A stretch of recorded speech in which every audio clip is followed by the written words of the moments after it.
1절에서 14절까지 있는 말씀 여러분과 함께 나눌 텐데, 오늘은 먼저 1장 1절에서 6절까지 있는 말씀만 먼저 같이 읽도록 합니다. 에베소 1장 1절에서 6절까지 있는 말씀을 저와 한 절씩 교독하도록 하겠습니다.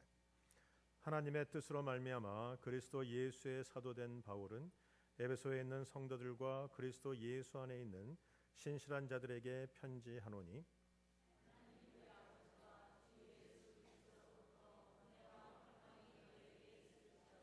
찬송하리로다. 하나님 곧 우리 주 예수 그리스도의 아버지께서 그리스도 안에서 하늘에 속한 모든 신령한 복을 우리에게 주시되,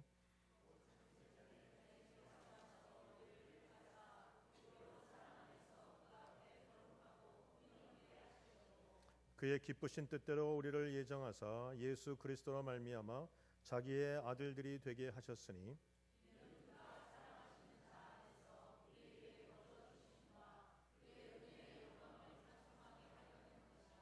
아멘. 오늘 본문에 있는 말씀을 가지고 에베소서를 같이 공부하도록 합니다. 저는 이제부터 몇 주 동안 에베소서를 여러분과 함께 공부하며 에베소 여행을 같이 떠나도록 합니다. 우리가 과거에 80년도에 그런 조크들이 좀 있었는데요, 신혼부부들이 좋아하는 성경을 꼽으라고 한다면 베드로서와 에베소서였습니다. 신랑들은 주로 베드로서, 잘 모르시는구나. 베드로서가 되겠고, 우리 신부들은 주로 원했던 것이 에베소서. 다시 하겠습니다. 그런 거. 우리가 늘 그런 족을 하면서 읽었던 그런 책이 바로 오늘 에베소서였던 것 같아요. 에베소서를 보다 보면 바울이 에베소 교회에게 편지하는 그런 내용 가운데 우리 모든 성도들이 꼭 알아야 되는 내용들이 나와서 오늘은 좀 개론적인 에베소 전체를 갖다 우리가 한번 보면서 1절부터 앞에 부분과 전체를 한번 연결시켜보는 그런 일들을 하고, 다음 주부터는 계속해서 우리 1장부터 시작해서 여러분과 함께 에베소서 여행을 한번 떠나보도록 합니다. 오늘 1절에 보시면 에베소서에서 바울은 이렇게 자기의 본문을 시작합니다. 하나님의 뜻으로 말미암아 그리스도 예수의 사도된 바울은, 이렇게 얘기합니다. 그가 사도된 것이 자기의 원했던 것이 아니라 하나님의 주권이었다라는 것입니다. 그렇게 보면 사도 바울은 모든 편지에서 다 하나님의 주권을 강조했습니다. 내가 사도된 것은 하나님께서 택하셨고 하나님께서 인도하셨고 하나님의 방법이었고 하나님의 뜻이었다. 성도에게 있어서 하나님의 주권을 인정하는 것은 굉장히 중요합니다. 우리는 보통 성공했을 때, 일이 잘 됐을 때 하나님을 높입니다. 하나님이 하셨습니다. 그러나 사실은 높음만이 아니라 낮음 속에서도 하나님의 다스리심이 있습니다. 내가 성공했을 뿐만 아니라 실패했을 때에도, 건강할 때뿐만이 아니라 아플 때에도, 풍성할 때뿐만이 아니라 부족할 때에도 여전히 하나님의 다스리심이 있고 하나님의 주권이 있고 하나님의 행하심이 있다라는 것이죠. 여러분이 삶의 모든 순간, 인생의 모든 여정 가운데 하나님을 인정하시기를 축원합니다. 하나님을 인정하면 하나님이 길을 곱게 하십니다. 우리가 자녀들에게 말하는 잠언서 가운데 하나님을 인정하라, 그러면 너의 길을 평탄케 하시리라 나오잖아요. 우리가 많은 사람들이 좋은 일에만 하지만 아니에요. 나쁜 일에도 하나님을 인정하시고 하나님과 함께 동행하시면 하나님이 모든 것을 합력하여 선을 이루게 되시리라 믿습니다. 바울은 늘 어느 순간이든지 하나님의 주권을 인정했고, 두 번째, 그는 하나님께서 그를 보내셨다는 사실을 늘 기억하고 살았어요. 즉 사명 가운데 살았다는 겁니다. 사랑하는 성도 여러분, 우리가 이 땅에서 예수 믿게 된 것도 우연히 된 것은 아닙니다. 여러분이 이곳에 와 있는 것도 우연히 온 것은 아닙니다. 여러분이 이 사크라멘토에 온 것도, 시온을 나온 것도, 혹은 여러분이 예수를 믿게 되는 것도 여러분의 인생에 우연이란 없어요. 예수 믿는 자에게는 우연이란 없습니다. 다 하나님의 주권과 계획과 뜻이라는 겁니다. 뜻이 있다면, 하나님의 계획이 있다면, 주권이 있다면 거기에는 반드시 하나님이 주시는 사명 또한 있는 것이지. 여러분이 오늘도 바울처럼 나는 하나님으로부터 보내심을 받은 자라 라는 사명을 가지고 이 땅에서, 이 교회에서, 이 도시에서 그 사명을 감당하시는 여러분 되시길 주님의 이름으로 축원합니다. 옆 사람에 고백하세요. 나는 하나님의 보내심을 받은 자입니다.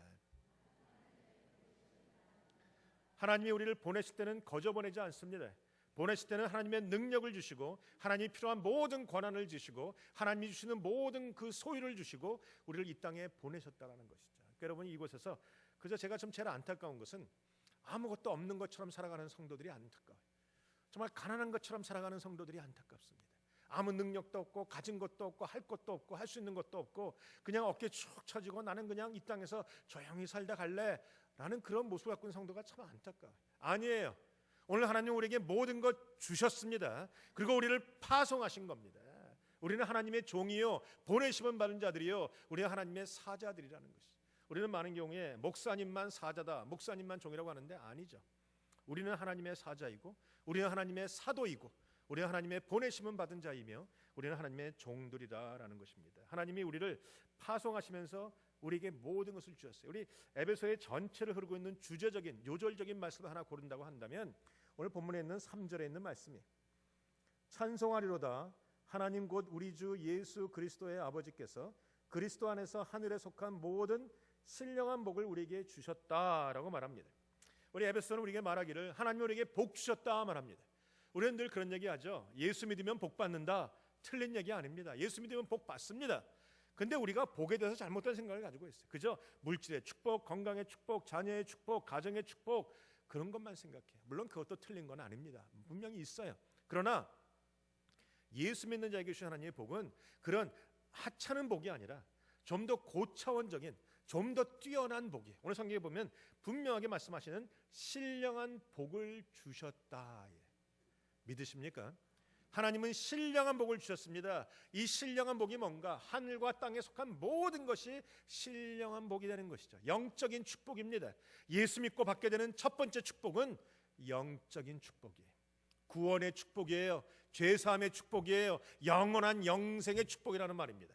그리고 나머지가 뒤따라 온다는 것이죠. 하나님이 여러분에게 신령한 복을 주셨는데 어떤 복은 주시고 어떤 복은 안 주셨을까요? 오늘 성경에 보면 여러분이 빨간 줄 칠 것이 또 하나 나오죠. 하나님께서 우리 그리스도 예수 안에서 하늘에 속한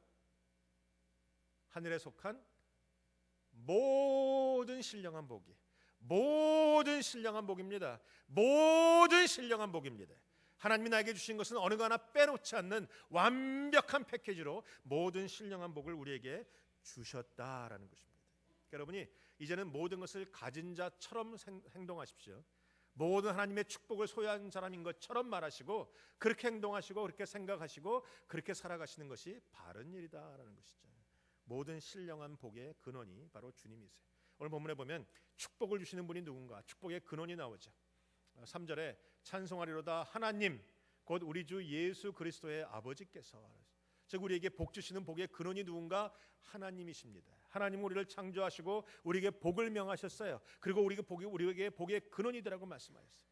내가 복을 달라고 말하지 않았어도 주님은 복을 주신 분입니다. 나에게 복 주시는 분이 누군가를 기억하셔야 돼요. 하나님이 나의 축복의 근원이다. 여러분이 이 땅에 잘 사는데 여러분의 잘 사는 이유가 여러분의 회사 사장이나 여러분의 가게 주인이나 이런 것 때문이 아니라는 겁니다. 하나님이 복의 근원입니다. 하나님이 복을 주시는 분이라는 것이죠. 오늘 그 하나님께 구하시면 하나님이 여러분과 영원히 함께 하시는 그 신령한 복이 함께 되리라 믿습니다. 하나님이 주시는 것이 축복의 근원이시고 또한 그 하나님이 축복의 근원이심과 동시에 축복의 자리가 어딘가를 성경이 얘기하죠. 그리스도 아버지께서 그리스도 안에서 하늘에 속한 모든 신령한 복을 주셨다. 나에게 복 주시는 분은 하나님 아버지시고 복을 받는 자리는 바로 예수 그리스도 안이라는 것이죠. 여러분 세상에서 복을 받을 수 없어요. 노력하신다고 복 받는 게 아니에요. 내가 잠 못 자고 뛴다고 해서 복이 임하는 게 아닙니다. 이 복은 그리스도 예수 안에서만 받을 수 있어요. 그래서 우리가 그런 의미로 예수 믿으면 복 받는다 그 말은 맞는 말이에요. 예수 안에서 신령한 복을 누리고 예수 안에서 모든 복을 누리고 예수 안에서 모든 것을 가진 자로 살아갈 수 있다라는 것입니다. 오늘 바울은 우리에게 얘기합니다. 하나님 아버지께서 모든 성도들에게 또한 그리스도 예수 안에서 모든 신령한 복을 주셨다. 오늘 이 복은 우리에게 이미 주신 복입니다. 이미 우리는 소유했습니다. 노력해서 받는 것이 아니고 기도해서 받아내는 것이 아니고 이미 그것이 가진 바 되었다라는 것이죠. 옆사람이 고백하세요. 나는 모든 것을 가진 자입니다. 한번 선포해보세요. 여러분 부자들은 부자다운 행위를 합니다. 가난한 사람들은 가난한 사람다운 행위가 있어요. 거지는 거지다운 행위가 있어요. 제가 가면 보면 아침에부터 여러분께 죄송합니다만 모든 성도들은 하늘의 모든 신령한 것과 하늘에 있는 모든 풍성한 것과 이 땅에 있는 모든 것들이 다 하나님이 나에게 주셨다는 그런 축복을 가지고 있는 자들인데 그럼에도 불구하고 홈레스 피플처럼 살아가요. 그럼에도 불구하고 가난한 사람처럼 살아가요. 사랑하는 성도 여러분, 내 주머니에 지금 돈이 얼마 있다고 해서 가난한처럼 살아가는 것은 옳지 않아요. 돈이 있음과 없음과 상관없이 나는 하늘에 있는 모든 신령한 복을 가진 자라 라는 마음으로 떵떵거리며 하나님의 자녀다운 마음으로 살아가시는 여러분 되시길 축원합니다. 옆 사람에게 다시 한번 고백하십시다. 나는 하늘의 모든 복을 가진 사람입니다. 우리가 이제 이래봬도 하늘의 복을 가진 사람이라는 것이죠. 오늘 성경은 우리에게 그것을 설명하고 있다라는 것입니다. 오늘 본문에 보면 사도 바울은 그 얘기를 하면서 우리에게 2절에 이렇게 얘기합니다. 하나님 우리 아버지와 주 예수 그리스도로부터 은혜와 평강이 너에게 있을지어다. 여러분 오늘 하늘의 모든 신령한 복을 가진 사람에게 드러나는 게 두 가지가 있는데 뭐냐면 은혜와 평강이라는 것이죠. 은혜와 평강입니다. 여러분 이게 순서가 바뀌시면 안 됩니다. 하나님의 은혜를 받은 자들이 하나님 안에서 평강을 누리는 거예요. 하나님의 은혜로 예수를 믿게 된 자들이 하나님과의 관계 안에서 화평을 이루는 것입니다. 우리가 전에는 원수였고 전에는 진노의 자식이었으나 이제는 주 안에서 생명을 얻은 자로 하나님의 자녀로 살아가는 것은 은혜와 평강이에요. 우리가 은혜가 먼저 임하고 은혜를 통해서 하나님이 주는 평강을 받게 되는 것이죠. 근데 많은 분들이 이 은혜를 좀 착각해요. 우리가 교회에서 막 쓰는 단어 가운데 헷갈리는 단어가 몇 가지가 있는데 은혜와 자비 이게 자꾸 헷갈려요. 자비로우신 하나님, 은혜로우신 하나님 이게 똑같다고 쓰는데 이게 인터체인저하게 쓰는 건 아니에요. 은혜란 단어가 뭐냐면 은혜라는 것은 받을 자격이 없는데 나에게 주어지는 선물이에요. 영어로 말하면 free gift that we don't deserve. 우리가 받을 자격이 없는데 나에게 주시는 free 선물, free gift that we don't deserve. 이게 은혜예요. 나는 구원받을 만한 자격이 없어요. 나는 생명을 얻을 만한 자격이 없어요. 나는 하나님의 자녀가 될 만한 자격이 없어요. 나는 모든 신령한 복을 받을 만한 자격이 없어요. 나는 하늘에 속한 모든 권세와 권위를 가질 자격이 없다라는 것입니다. 그러나 자격이 없는 자에게 하나님께서 주셨어요. 이게 은혜라는 것입니다. 은혜는 그런 것이고 자비란 뭔가? 자비는 not having punishment that we deserve. 내가 반드시 진노를 받고 심판을 받아야 되는 우리인데 심판을 받지 않게 하시는 것이 자비라는 것이죠. 그래서 은혜는 내가 받을 자격이 없는데 나에게 주시는 영생과 선물들이 은혜가 되는 것이고 내가 영원한 진노를 받고 영원한 심판에 들어가고 지옥불에 들어가야 되는 우리가 그 지옥불에 들어가지 않게 하나님의 자녀로 만들어 주시는 것이 바로 자비라는 거죠. 그래서 여러분 은혜와 자비 그걸 정확하게 구분해서 쓰시면 좋겠어요.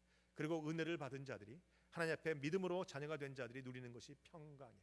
세상에서는 평강이 없습니다. 우리가 예수 믿으면 그런 마음속에 평화가 있는 것이죠. 여러분 그 평화를 가지고 계십니까? 우리가 오늘 평화, 나는 평화 안에 찬양을 하셨는데 이 찬양을 하면서도 머리가 복잡하신 분들이 계세요. 제가 쓱 보니까 그래요. 지금도 뭐 집에 여러 가지 문제, 상황들, 관계적인 문제 아직도 어려워서 막 머리가 복잡해. 아니요 여러분 오늘 그런 거 싹 버리시고 그리스도 예수 안에서 누리시는 평화가 여러분에게 임하시길 주님의 이름으로 축원합니다. 옆 사람에 고백하세요. 은혜와 평강이 있을지어다. 은혜와 평강을 받는 자들이 누군가? 오늘 본문에 보면 1절에 그는 이 편지를 받는 자들을 얘기합니다. 하나님의 뜻으로 말미암아 그리스도 예수의 사도된 바울은 에베소에 있는 성도들과 그리스도 예수 안에 있는 신실한 자들에게 편지한다. 여기 보면 성도란 단어가 나오죠.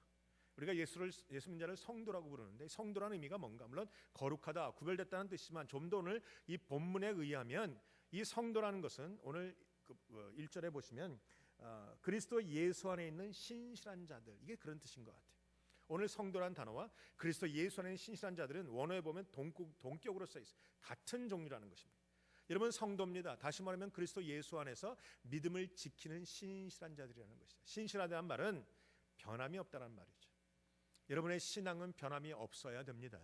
여러분의 신앙이 좋을 때는 좋아지고 나쁠 때는 나빠지고 관계가 풀리면 좋아지고 관계가 엉키면 나빠지고 뭐 환경이 좋아지면 좋아지고 환경이 나빠지면 나빠지고 이것은 온전한 게 아니에요. 신앙이 환경이 좋든 나쁘든 건강하든 병났든 관계가 좋든 나쁘든 기분이 좋든 나쁘든 나는 그리스도 예수 안에서 변함없는 믿음, 신실한 믿음 이게 바로 성도라는 것입니다. 하나님이요 신실하신 하나님 아닙니까? 그 하나님의 신실하심을 우리에게 주셔서 우리도 하나님 안에서 신실한 자가 되는 영어로 보면 steadfast 변함이 없는 사람들. 오늘도 여러분 어떠한 환경 가운데서 변함없이 하나님을 섬기시는 여러분 되시길 주님의 이름으로 축원합니다. 오늘 본문에 쭉 보면 에베소서에는요 사도 바울이 말하고 싶은 내용이 있어요. 오늘 성도가 된 자들 그리스도 예수 안에서 누려가는 신실한 자들에게 하나님의 은혜와 평강을 선포하면서 그들에게 깨우치는 것이 바로 3절이었죠. 너희들에게는 모든 신령한 복이 있다. 신령한 복이 거저 잠깐 조금 이렇게 일시에 임하는 것이 아니고 신령한 복이 항상 풍성하게 충만하게 임한다는 것입니다. 그래서 여러분 성경을 쭉 보다 보면 에베소서는요, 이 두 단어가 계속 반복적으로 나와요. 풍성이라는 단어와 충만함이라는 단어. 제가 일부에 설교하고 나니까 어떤 분이 저한테 그래요. 목사님, 오늘 같은 설교는 좀 개요를 좀 줬으면 좋겠습니다. 그래서 개요를 만들었는데 프린트할 시간이 없어서 못 드렸어요. 다음 주에 들 테니까 기억하셨다가 가져가시면 좋을 것 같아요. 한번 뒤져보죠. 이제 성경 한번 피시고, 저희가 파워포인트를 쓰기 때문에 성경을 안 갖고 오시는 분이 많은데 그래도 성경은 가져오셔야 돼요. 하다못해 이 전화기라도 들고 오셔야 됩니다. 그래서 여러분 펴보시는 게 좋겠어요. 한번 펴보죠. 오늘 풍성과 충만이라는 단어, 오늘 우리가 첫 번째 에베소의 말씀이기 때문에 한번 전체를 한번 훑어보는 거예요. 1장을 한번 보시면 1장에 이런 말씀이 나옵니다. 7절, 우리가 그리스도 안에서 그의 은혜의 풍성함을 따라. 18절에 보시면 너희 마음의 눈을 밝히사 그의 부르심의 소망이 무엇이며 성도 안에서 그 기업의 영광의 풍성이 무엇이며. 지금 바울은 계속 풍성을 주장하죠. 23절, 교회는 그의 몸이니 만물 안에서 만물을 충만케 하시는 자의 충만이니라. 풍성과 충만이 나왔습니다. 2장에 가면 4절에 긍휼에 풍성하신 하나님이. 7절에 보시면 이는 그리스도 예수 안에서 우리에게 자비하심으로 그 은혜의 지극히 풍성함을 오는 여러 세대에 나타내려 하여 하심이라. 3장에 갑시다. 3장에 가시면 모든 성도 중에 8절입니다. 모든 성도 중에 지극히 작은 자보다 더 작은 나에게 이 은혜를 주신 것은 측량할 수 없는 그리스도의 풍성을 이방인에게 전하게 하시려고. 3장 15절과 16절, 이름을 주신 하나님 앞에 아버지 앞에 무릎을 꿇고 비노니 그 영광의 풍성을 따라 그의 성령으로 말미암아 너희 속사람을 능력으로 강건하게 하옵시고. 3장 19절, 그의 넓이와 깊이와 높이와 깊이가 어떠함을 깨달아 하나님의 모든 충만하신 것으로 너희에게 충만하게 하시기를 구하노라. 20절입니다. 우리 가운데 역사하시는 능력대로 우리가 우리의 온갖 구하는 것이나 생각하는 것에 더 넘치도록. 이게 충만 아니겠어요? 풍성한 단어예요. 4장으로 가면 13절입니다. 우리가 다 하나님의 아들을 믿는 것과 아는 일에 하나가 되어 온전한 사람을 이루어 그리스도의 장성한 분량이 충만한 데까지 이르리니. 5장으로 가면 술 취하지 말라. 18절, 이는 방탕한 것이니 오직 성령의 충만함을 받으라. 에베소 전체에 흐르는 내용들은 풍성함과 충만함의 강조예요. 이 사도 바울은요, 우리가 모든 신령한 복으로 풍성함과 충만함을 받는다는 것을 계속 강조하죠. 마지막에 우리에게 말씀하신 것은 그 풍성함과 충만함은 성령의 충만함으로 우리에게 다가오게 되어 있다. 그래서 성령의 충만함을 받은 사람은 6장에 가면 이런 말씀이 나와요. 13절에 그러므로 하나님의 전신갑주를 취하라. 취한다는 말이 뭡니까? 입는다는 말입니다. 그 말이 뭡니까? 풍성하게 그것으로 충만해지라라는 것이죠. 결국 에베소의 전체는요, 풍성과 충만이 계속 반복적으로 나면서 우리에게 말씀하신 내용이 그거예요. 여러분들은 하나님 안에서 성도이고 하나님이 주시는 그 복을 그리스도 예수 안에서 모든 신령한 복을 풍성함과 충만함으로 누리는 자들입니다. 이해가 좀 되십니까? 우리가 다음 주부터 이 말씀을 쭉 풀어나갈 때, 에베소가 끝났을 때 여러분의 얼굴에 만면의 미소가 띄어지고, 아, 내가 주 안에서 모든 신령한 복을 풍성함과 충만함으로 누리는 자들이구나 라는 그런 믿음이 생기게 되시길 주님의 이름으로 축원합니다. 이제 한번 좀 더 다시 한번 1장으로 가보시죠. 1장으로 가면 1장에서는 에베소서를 통해서 바울이 우리에게 우리가 그리스도 예수 안에서 무엇을 누리는가, 다시 말하면 신령한 복을 말했는데 신령한 복으로 우리가 받는 게 뭔가, 내가 가지고 있는 게 뭔가를 구체로 설명을 해요. 4절에 보시면 거룩하고 흠이 없게 된다라고 단어가 나와요. 모든 신령한 복 속에 우리가 누리는 것은 거룩하게 되고 흠이 없게 되는 축복을 누린다는 것이죠. 여러분은 거룩한 자들입니다. 여러분이 어젯밤에 혹은 지난주에 죄를 졌기 때문에 여러분의 입에, 여러분의 생각 속에 나쁜 생각이 들어왔기 때문에 나는 죄인이라, 아니에요. 이제는 거룩한 자입니다. 하나님 앞에 용서받은 자입니다. 구별된 자라는 것이, 비록 지금은 흠이 있으나 하나님이 결국은 나를 통해서 계속해서 신령한 복으로 흠이 없게 만들어 주실 것이라는 것이죠. 여러분, 우리가 천국에 갈 때는요, 흠이 없는 사람이에요. 그때는 우리를 흉볼 사람이 없어요. 그때는 우리를 탓할 사람도 없어요. 우리는 거룩함과 흠이 없는 자가 된다라는 사실입니다. 그뿐입니까? 거기 보면 5절, 1장 5절에 보면 그의 기쁘신 뜻대로 우리를 예정하사 그리스도로 말미암아 자기의 아들이 되게 하셨다. 모든 신령한 복속에는 거룩하게 함과 흠이 없게 됨과 하나님의 자녀됨이 있다라는 것이죠. 그뿐이 아니라 6절에 보면 우리에게 거저 주시는 바 그의 은혜의 영광을 찬미하게 하려 하십니다. 나한테 하나님께서 신령한 복 가운데 영광을 주셔서 하나님을 찬미하는 자가 되게 하신다. 여러분 간단하죠? 거룩하게 된다, 흠이 없게 된다, 하나님의 자녀가 된다, 영광이 내게 임한다. 마지막으로 보시면 7절 그리스도 안에서 그의 은혜의 풍성을 따라 그의 피로 말미암아 구속 곧 죄사함을 받았다. 모든 신령한 복 가운데 가장 중요한 복 중에 하나가 뭐냐면 내가 받은 복 중에 중요한 게 뭐냐면 죄사함 복이에요. 나는 죄 용서 받았다는 것입니다. 여러분 믿고 계십니까? 나는 이래봐도 죄 용서 받은 사람이에요. 여러분 이런 감격으로 살아가시는 거예요. 죄 용서받은 사람이 뭐가 그렇게 다른 게 중요하겠어요? 나는 죄 용서받은 그 기쁨과 그 감격을 가지고 예배하고 찬양하고 기뻐하는 거예요. 내가 죄 용서받았기 때문에 다른 사람 정죄하지 않아요. 다른 사람에게 손가락질하지 않는다는 거예요. 내가 용서받았기 때문에 그것만으로 만족하고 살아가는 것이죠. 옆 사람의 얼굴을 보세요. 죄 용서받은 사람의 만족이 있습니까? 없다면 문제가 좀 있죠. 우리 용서받은 사람으로서 기쁘게 살아가시는 분 되시길 주님의 이름으로 축원합니다. 여러분 2장으로 넘어가십시다. 2장으로 가시면 5절과 6절에 허물로 죽은 우리를 그리스도와 함께 살리셨고 또 함께 일으키사 그리스도 예수 안에서 함께 하늘에 앉으셨다라고 했어요.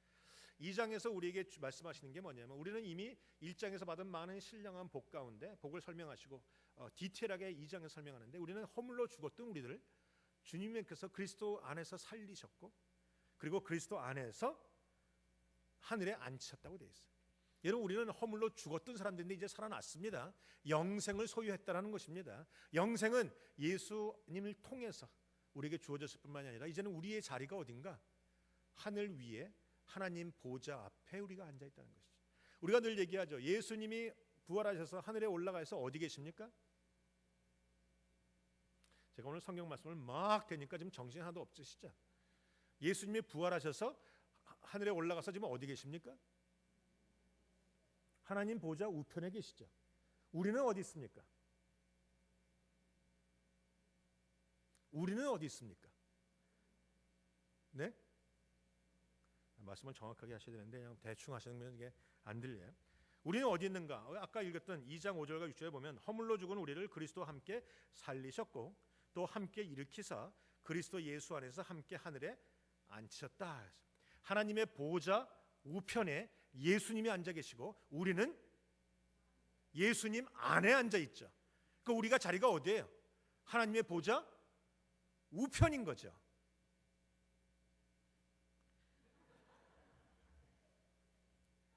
청년부에서 이런 설교를 하면 예스 막 이렇게 하는데 어르신들은 하나님 보좌 우편에 예수님이 앉아 계시고 우리는 예수와 함께 일으키심을 받아서 예수 안에서 하늘에 앉아 있으니까 예수 안이란 말은 예수님과 함께 하나님 보좌 우편에 이래봬도 우리가 다른 데 앉아 있는 사람이 아니에요. 하나님의 보좌 우편에 앉아 있는 사람이란 말입니다. 여러분 이런 당당함과 자부심을 오늘 바울이 우리에게 말하고 있는 것이죠.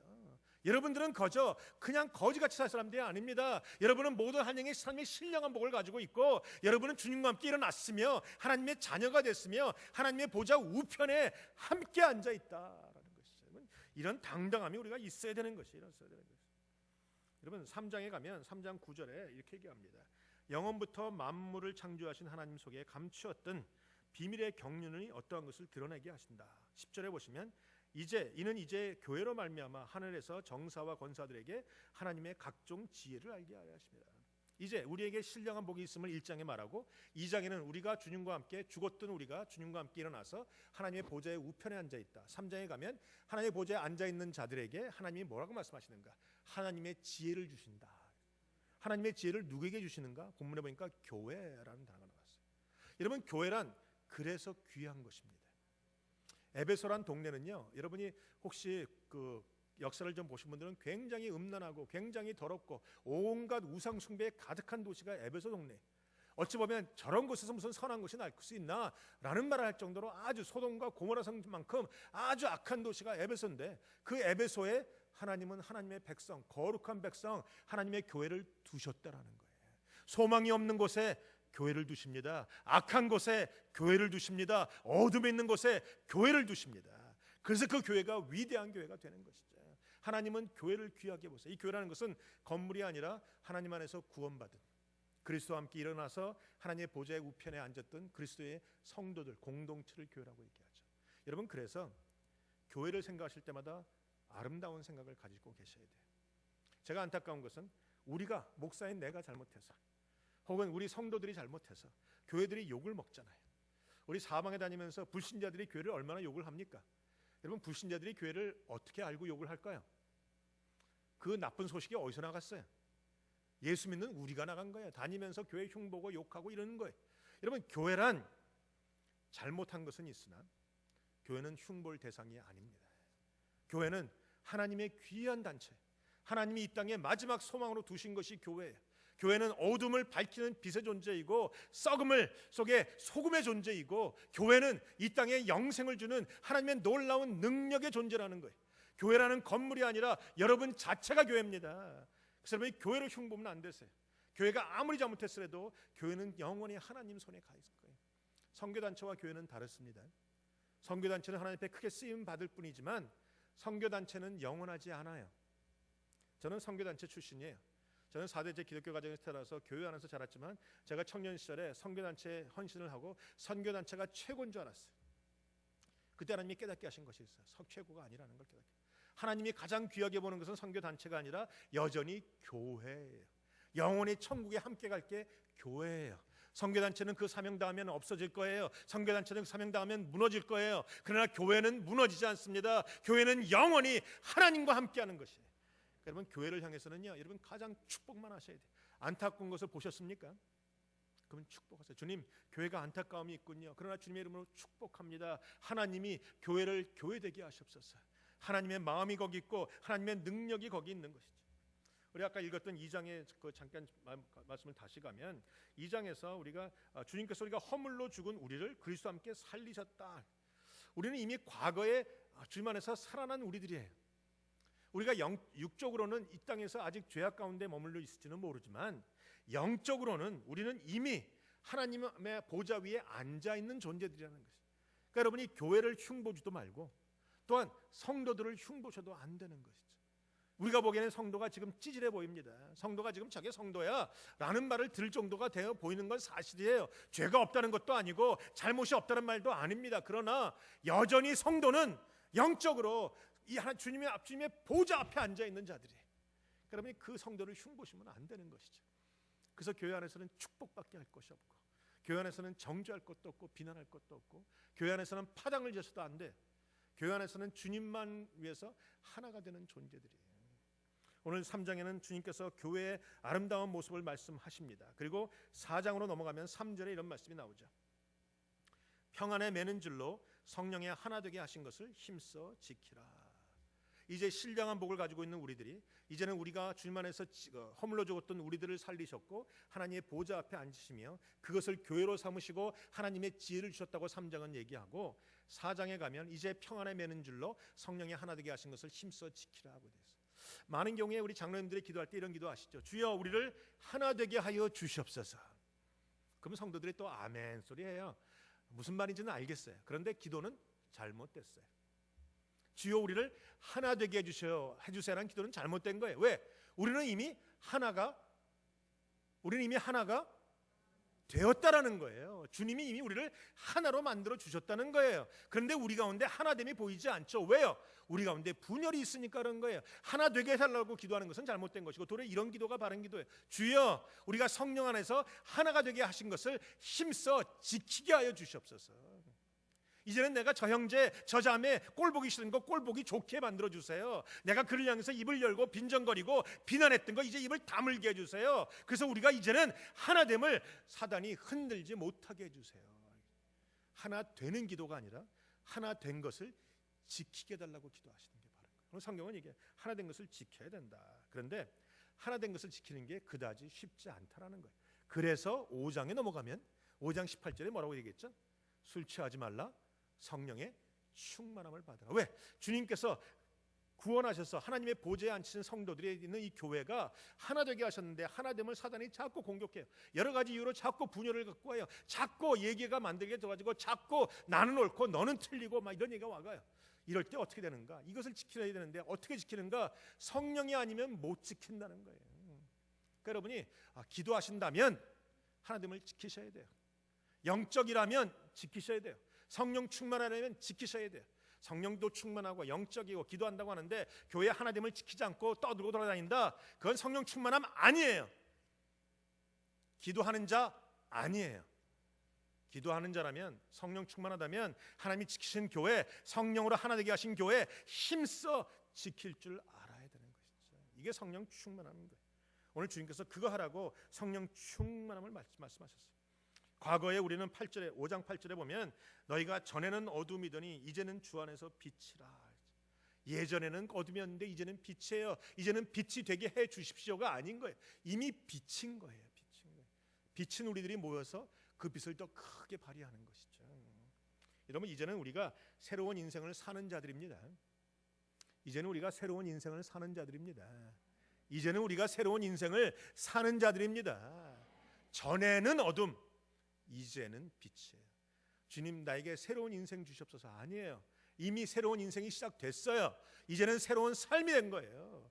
그 새로운 삶, 하나님이 신령한 복을 주시고 우리를 구원하시고 하나님과 예수님과 함께 보좌에 앉히시고 성령으로 하나 되게 하시고 우리들, 교회라는 곳을 만드시고 지혜를 주신 우리들, 이제 우리가 하나됨을 지키기 위해서 성령 충만함을 받으라고 말씀하셨는데 성령 충만함 받고 새로운 인생을 시작하는 우리들에게 주님이 뭘 하시는가? 그게 6장인 거예요. 6장에 넘어가면 뭐라 말씀하시죠? 전신갑주 입으라. 성령의 충만함을 받고 교회 하나됨을 지키려고 딱 보니까 사람과의 싸움이 아니라는 거예요. 나에게 말하는 저 집사의 문제가 아니고 하나님이 우리에게 하나 되게 하신 것을 흐트러뜨리는 어떤 영적인 존재가 있다라는 것이죠. 그게 6장이에요. 그래서 이제 성령 충만함을 입고 이제 우리의 싸움은 혈과 육의 싸움이 아니고 이제는 하나님의 영을 통해서 우리가 영적인 대상들과 공격하고 싸우는 영적인 전쟁의 시작이다라는 거죠. 사랑하는 성도 여러분, 우리 교회는 영적인 전쟁을 치르는 장소입니다. 교회는 영적인 전쟁을 치르는 군사들이 모여 있는 장소예요. 여기서 육적인 싸움은 멈춰야 합니다. 물론 우리가 교회가 그렇다는 게 아니라 성경 말씀이 그렇다는 거죠. 우리 육적인 싸움을 싸울 자들이 아니에요. 여러분이 가는 곳곳마다 영적인 전쟁을 치를 자들이에요. 그게 성경이 말서 말하는 전신갑주. 여러분 전신갑주 입으시고 이젠 주 안에서 성령이 하나 되게 하신 것을 힘써 지키면서 성령의 9가지 열매를 드러내시는 여러분들이 되시길 주님의 이름으로 축원합니다. 자, 여러분에게 말씀을 드렸죠. 에베소 교회는 에베소라는 악한 동네, 어둠이 장악한 동네 하나님이 두신 교회라고. 이 어둠이 있는 곳에 교회는 그 사명을 감당하기 위해서 성령 충만함과 영적인 전신갑주 입지 않으면 반드시 지게끔 되어 있습니다. 제가 교회를 가만 보면 교회들이 세상에서 빛을 발해야 되는데 빛을 발하기 전에 그 자체 문제 안에서 섞여갖고 막 난리들을 쳐요. 밖에 나가서 복음 한번 전해보지 못하고 밖에 나가서 하나님의 이름을 한번 떨쳐보지 못하고 교회 안에서 그저 그냥 섞여갖고 난리들이 나요. 이게 누구가 원하는 거라고 생각하십니까? 이게 지금 누가 시도하고 있는 거라고 생각하십니까? 하나님 우리를 이 에베소 땅에 에베소 교회를 두신 이유는 에베소 땅을 정복하라는 것이었거든요. 어둠을 물리치고 빛을 발하는 거라고 했거든요. 그런데 그거 못하게 자꾸 사단이 공격할 때 다른 거 안 해요. 우리 안에서 자충 질환 일어나게 하시고 우리 충돌하게 하시고 우리 안에서 막 난리쳐서 정작 밖에 나가서는 에베소 땅을 정복할 만한 힘과 능력을 상실한 교회로 만든다는 거죠. 보세요 여러분. 세크라멘토 땅은 잘 모르겠으나 다른 지역도 보세요. 보시면 교회들마다 그 땅을 정복하기보다는 자기의 문제에 엉켜갖고 난리가 나고 문제가 좀 없는 교회는 자기네 혼자 부흥하겠다고 난리가 나고 밖에 세상에 대해서는 전혀 관심도 갖지 않아요. 세상에 대해서는 문을 닫아 걸고 세상은 죽든지 말든지 우리는 이 안에서 와 이리 좋노 이러고 살아요. 여러분 우리는 그럴 존재가 아니에요. 교회가 작아도 우리는 이 땅에서 이 도시를 변화시키는 교회. 여러분이 이 일을 하기 위해서 성령이 하나 되게 하신 것을 힘써 지키며 하나님이 주신 그 마음을 가지고 전신갑주 입고 사람을 상대하는 것이 아니라 영적인 존재를 상대하며 이 땅을 어둠을 빛으로 바꾸시는 저와 여러분들이 되시길 주님의 이름으로 축원합니다. 그 일을 이루기 위해서 주님은 은혜와 평강을 우리에게 주셨고 풍성함과 충만함을 주셨어요. 오늘 우리가 이 에베소가 끝날 때 우리는 그 마음으로 충만하게 될 것입니다. 저는 이 에베소를 준비하면서 마음속에 막 흥분되기 시작했어요. 하나님, 에베소가 끝났을 때 우리는 어떻게 변해 있을까? 이 세상은 어떻게 변해 있을까? 아마 저희 시온교회가 에베소를 공부하기 시작한다고 하니까 아마 사단이 지금 모여서 회의할 거예요. 저것들은 어떻게 해보려고 하면 또 안 하고, 저것들은 어떻게 해보려고 하면 또 뭉쳐갖고 기도한다고 하고. 여러분 아시고 계시죠? 우리는 사단을 벌벌 떨게 하는 교회라는 것이죠. 오늘 그 믿음 가지고 오늘 에베소를 공부를 통해서 하나님이 주시는 그 능력을 소유하고 하늘의 모든 신령한 복을 소유하고 일어나시는 저와 여러분들이 되시길 주님의 이름으로 축원합니다.